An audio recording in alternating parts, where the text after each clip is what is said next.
श्री ललितांबिका द्वारा दैत्यपति भंड का वध। श्री हयग्रीव जी कहते हैं, हे अगस्त्य, भंड दैत्य भी अत्यंत वेग से प्रतिकार रूप में बाणों से देवी पर अति वेग से बरस पड़ा। शस्त्रों के प्रयोग के सूक्ष्म विज्ञान को दोनों ओर से प्रशंसा करने के साथ साथ ही उन दोनों का तुमुल लोमहर्षक रोमांचकारी युद्ध हुआ। इस प्रकार दीर्घ समय तक युद्ध कर दैत्य ने अस्त्र बनाए। अग्नि, वारुण, सौम्य, कौबेर, पार्वत, पारजन्य, इंद्र, वायव्य, ब्रह्म और कौमार, इस तरह के अस्त्रों के ललिता परमेश्वरी ने अपने प्रतिसंहारकारी शस्त्रों से ऐसे नष्ट कर दिया जैसे कोहरे को सूर्य नष्ट कर देता है। उसके नए बनाए गए अस्त्रों को श्री देवी ने क्षण भर में प्रतिरोधी शस्त्रों द्वारा नष्ट कर दिया। अब भंड दैत्यराज ने मधु, कैटव, सोमक, हिरण्याक्ष तथा हिरण्यकश्यप को तथा बलि, हय, सहस्त्रार्जुन, रावण, कुंभकर्ण, मुर, ग्रह, कंस और द्विविद को बनाया। इस प्रकार विष्णु के शत्रु और संपूर्ण लोकों को नष्ट करने वाले दैत्यों को रचा। वे सब उन्होंने स्वभाव के पराक्रम सहित भंड दैत्य द्वारा रचे गए थे। वे तमोवृत्ति में तत्पर हो लोक नाश करने के लिए ललतेशी ने भी उनके नाश करने के लिए अपने हाथ के नख से पृथक पृथक नारायण के 10 अवतारों का सर्जन किया। उन विष्णु रूपी मूर्तियों द्वारा वे सब विरोधी दैत्य क्षण मात्र में ही मार डाले गए। अब फिर अंधक, मृत्यु, काम और त्रिपुर को, जो महादेव के शत्रु हैं, उन्हें उस असुर शिरोमणि ने रचा। उन्हें देख महादेवी श्री परा ने सवाल नेत्र से देवों के देव महादेव को छोड़ा, जिससे वे नष्ट हो गए। अब भंड दैत्यराज ने असंख्यात भयंकर दैत्य सेना को, जिसे शक्तियों ने पूर्व में मार डाला था, निमेष में ही उद्भावन कर बना डाला। जैसे श्री ब्रह्मा सृष्टि को रचते हैं, वैसे ही उसने विशंग, विशुक्र तथा 4 भुजाओं और मुखों वाले भंड के पुत्र और करंक तथा कुटिलाक्ष आदि रच डाले। अब उन्होंने अत्यंत क्रुद्ध हो शक्ति सेनाओं से युद्ध किया। उस भंड की सामर्थ्य को देख सब अत्यंत विस्मित व आश्चर्यचकित हो गए।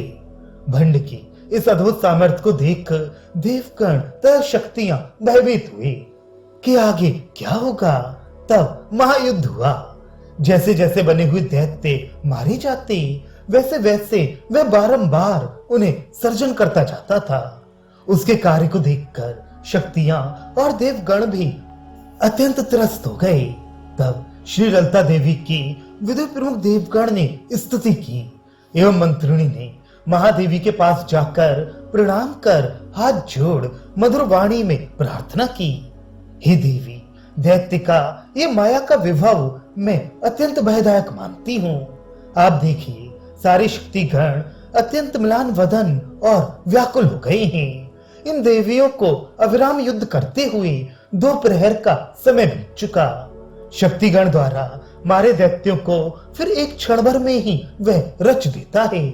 चतुर्बाहु मुख वाले उसके पुत्र युद्ध में कुमारी बाला द्वारा 7 बार नष्ट कर दिए गए। फिर अब वे फिर से लड़ रहे हैं। विशंग 10 बार तथा विशुक्र 9 बार मारा गया। फिर भंड दैत्य के द्वारा रचा जाकर युद्ध करता है।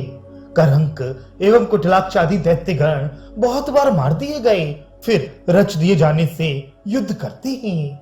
इनके ऊपर हमारे द्वारा करने योग्य कोई उपाय नहीं है।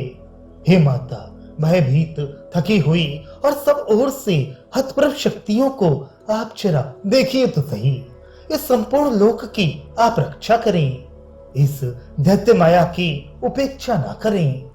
इस प्रकार प्रार्थना की गई महादेवी ने कुछ इसमें हास्य कर मंत्रिणी से कहा, हे देवी, डर मत, एक क्षण भर में ही मैं असुरेश्वर को नष्ट करती हूँ।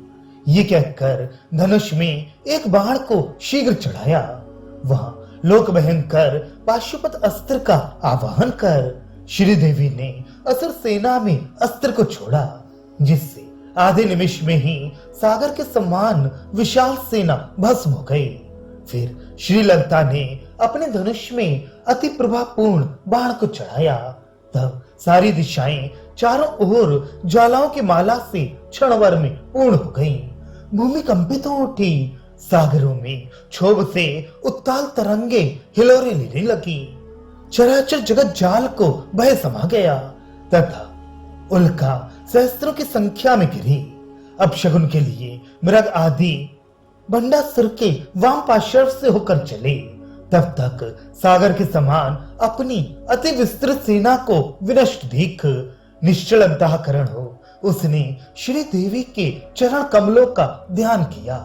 जब भंडासुर देह मात्र में अपनी एकात्म भावना कर चुका तो श्री देवी ललिता ने कामे शास्त्र से जोड़कर भंड के वध करने को बाण जोड़ा।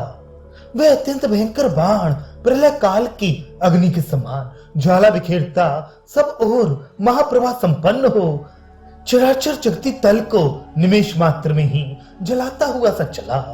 वह सबके नेत्रों को चौंधियाता हुआ जैसे तरण को दावानल जला देता है, वैसे ही रथ सहित भंडासुर को और राक्षस पक्ष के स्त्रियों, वृद्धों और बालकों समेत उस स्थान के सभी प्राणी वर्ग के सहित उसके शून्यक नगर को वहां भस्म शेष कर दिया, जो अत्यंत अद्भुत सा हुआ। ब्रह्मा तथा विष्णु प्रमुख देवगण भंड को अथवा उसकी सेना को एवं नगर को बाण के प्रहार द्वारा दैत्य बालक तक को कहीं न देखकर विस्मयान्वित हो जय जयकार करने लगे। शक्तिगण ने सहस्त्रों ही वाद्यों को बजाया तथा देवगण ने बाजे बजाए। गंधर्वपति गण गायन करने लगे। देवगण की अप्सराएं उर्वशी आदि अत्यंत प्रसन्न हो आनंद में मग्न हो लास्य नृत्य करने लगी। ऋषियों ने भगवती के स्तोत्रों का पाठ किया। सिद्धगण ने पराशिवा श्री देवी का मुक्त कंठ से जप किया। मुनियों ने रूप का ध्यान किया। इतर लोगों ने प्रणाम किया। अत्यंत सुगंध भरे प्रकृष्ट रूप से फूले हुए पुष्पों की वर्षा की गई। उसके साथ ही उस पुण्य वेला में मेघों ने सौम्य रूप हो अत्यंत मंथर गति से गरजते हुए सुगंधित जल बिंदुओं की वर्षा की, जिसमें पक्ष करदम अष्ट गंधों के सीकर मिले अत्यंत सुगंध दे रहे थे। तब आनंद का स्पर्श करने वाले सुगंध से पूर्ण सुहावने वायु के झोंके चलने लगे। सूर्य नारायण का प्रकाश सुंदर लगने लगा और सागरों का अतिवेल उपद्रव भी शांत होकर उसका जल नियत मर्यादा में बंध गया। जैसे सज्जन गण के मन स्थिर होते हैं वैसे नदी आदि में जल संभाव को प्राप्त होकर प्रकृतिस्थ हो गया। जब भंडासुर मारा गया तब जैसे प्रलय के अंत में जगत फिर से रचा हुआ शोभा युक्त होता है, वैसे अभिनव लावण्यपूर्ण और वधा रहित तथा अनसंकीर्ण लगने लगा। सब ओर स्वस्थता तथा अत्यंत सुप्रसन्नता का वातावरण फैल गया। इस प्रकार दैत्यराज भंडासुर का जो लोगों के लिए कंटक था वध किया देख देवगण, महर्षि लोग और सिद्ध सभी देवों के पास स्तुत्यर्थ आए।